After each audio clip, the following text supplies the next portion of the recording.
Alors tout d'abord, on peut considérer que le bébé qui ne parle pas, l'infant, a en quelque sorte une psyché qui est dépendante d'autrui, qui n'est pas tout à fait autonome, et notamment des personnes qui s'occupent le plus régulièrement de lui, ce que Bion a appelé les figures d'attachement primaires. C'est aussi la raison pour laquelle Winnicott parlait du fait qu'un bébé tout seul, ça n'existe pas, au sens où l'existence que peut éprouver cet enfant est entièrement reliée au fait qu'il est porté et pensé psychiquement par la vie psychique de l'adulte qui s'occupe de lui.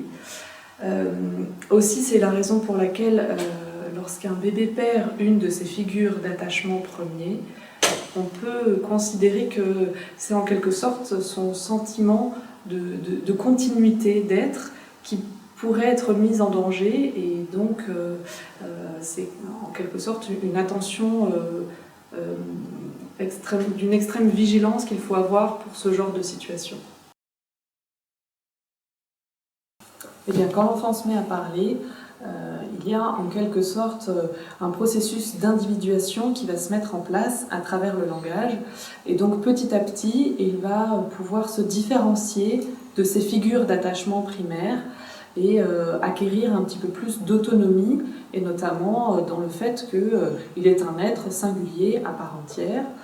Pour autant, il faut être vigilant parce que l'enfant qui apprend à parler, et le très jeune enfant, n'a pas acquis de capacité d'autonomie émotionnelle et affective, et en cela, il a énormément besoin encore de ces figures d'attachement et de ces espaces de référence, les personnes qui vont le garder en dehors de ses parents, etc.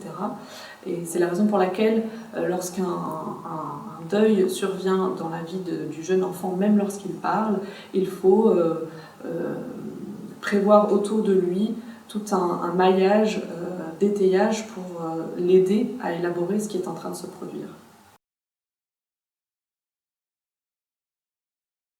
Il faut savoir que le bébé qui ne parle pas encore utilise comme média principal de communication son corps, et donc c'est la raison pour laquelle lorsque survient ce type de drame, ce qu'on peut observer de premier abord, c'est des modifications dans le comportement de l'enfant et dans ses attitudes.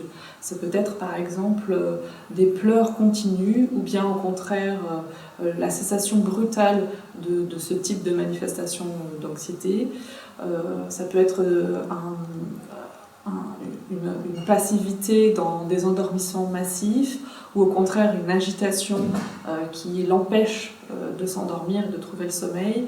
On trouve aussi des difficultés dans l'alimentation, etc. Et puis on a aussi d'autres niveaux qui sont pas tout à fait comportementaux en termes d'intention d'action, mais plutôt qui vont se révéler sur le corps comme des manifestations physiologiques. Et on trouve ça aussi chez les adultes qui ont parfois du mal à exprimer leurs émotions. Alors ça peut être chez le très jeune enfant des maladies infantiles à répétition, des otites chroniques, des manifestations d'eczéma, etc. Et puis chez le jeune enfant qui a acquis le langage, je dirais qu'il y a peut-être un peu plus, en tout cas on a vu les capacités de symbolisation qui sont un peu plus présentes. Toutefois, la maturité intellectuelle et émotionnelle de l'enfant ne lui permet pas encore tout à fait de pouvoir identifier et communiquer clairement sur ses éprouvés. C'est quelque chose qu'il découvre encore à tâtons. Et donc c'est plutôt à travers le langage du jeu que va pouvoir s'exprimer l'enfant un peu plus âgé, ce qu'on appelle les jeux symboliques, les jeux de faire semblant. Et c'est au cours de ces activités-là qu'on peut essayer d'observer l'expression émotionnelle de l'enfant.